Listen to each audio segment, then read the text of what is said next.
Stretching out pizza dough can be a little intimidating. Don't worry, I've got you. Your pizza dough will stay on the counter and off the floor. Let's go. What's going on, guys? G2 here. Welcome back to the kitchen. Today I am going to teach you or show you how to stretch out your pizza dough. If you watched our video and you're following along, here we go. If your pizza dough looks as beautiful as this, then you probably did it right. If not, check out our recipe on pizza dough and come back right here when you're here. I am not a professional cook. I am not a professional pizza stretcher, pizza thrower, pizza anything. This is trial and error. So chances are, if you're watching this video, you're a home cook like myself, and the idea of throwing pizza up in the air may be a little intimidating, but don't worry. This stretching method keeps it on the countertop, in front of you, and off of the floor, which is always good. So first thing we want to do is grab some things that we're going to need to do this. You're going to need a flour, a type of flour. Whether you use 00, you can use your 00, you can use bread flour, you can use all-purpose flour.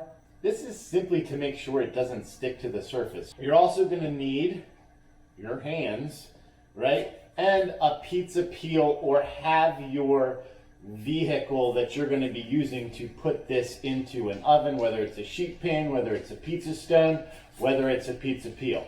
Have that ready. I'm going to bring you in nice and tight here, and I'm going to show you how to stretch this dough out. Okay, so we're going to go ahead and stretch our dough. Now, learn from my mistake. Don't just go ahead and pick up the dough, all right? The perfect situation right now is to get this dough as it is on the pan onto your working surface. If you lift it up, it's going to deform. You're going to lose a lot of those beautiful air pockets that you spent all that time developing. So we're going to go for this piece right here.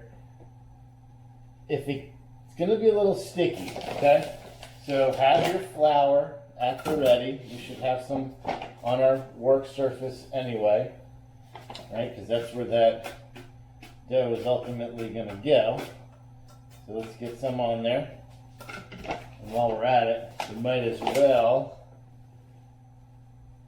sprinkle the top of this one. Now I'm going to try to keep the flour away from the other dough because we're not going to use them right now. They're for dinner. So when we're done, when we get this off of here, we got to put this and cover it with our damp cloth because they will dry out, and they will dry out quickly. So if you're having trouble with it sticking, you can just go ahead, give it a little help here. Okay, and we're gonna roll that on. Perfect. So let's get these guys covered back up.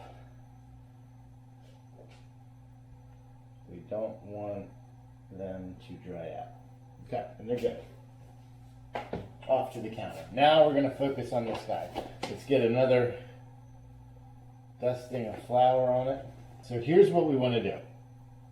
Let's get this into somewhat of a round shape here. Use that flour. That's why we have it. And you don't want to ever use a rolling pin for this. The first thing that we want to do is we want to create, think of it as your outer crust, right? So we're going to, I would say about an inch from our edge, we're just going to push out, like so. And we are forcing, I can feel it while I do this. I can feel the air, all those gases that yeast has created going in. I'm an amateur, so I'm literally walking around the dough right now to do this instead of trying to turn it. Creating that crust. Right, so we're just pushing it out. Not really worrying so much about the middle right now. We're just getting that nice edge. And that edge is gonna pretty much be everything that we work on from here on out. So now that we've got our edge set up, we have our middle kind of untouched. So we're just gonna push it down. We're gonna work that out to that edge as well. Get it kind of flat. Don't press it down. We're not being aggressive with this. We don't want to kill all those bubbles that we just spent all that time waiting for. What I like to do is I use the steering wheel method. So I will lift it up, I'll gently hold the edges and just rotate on its own.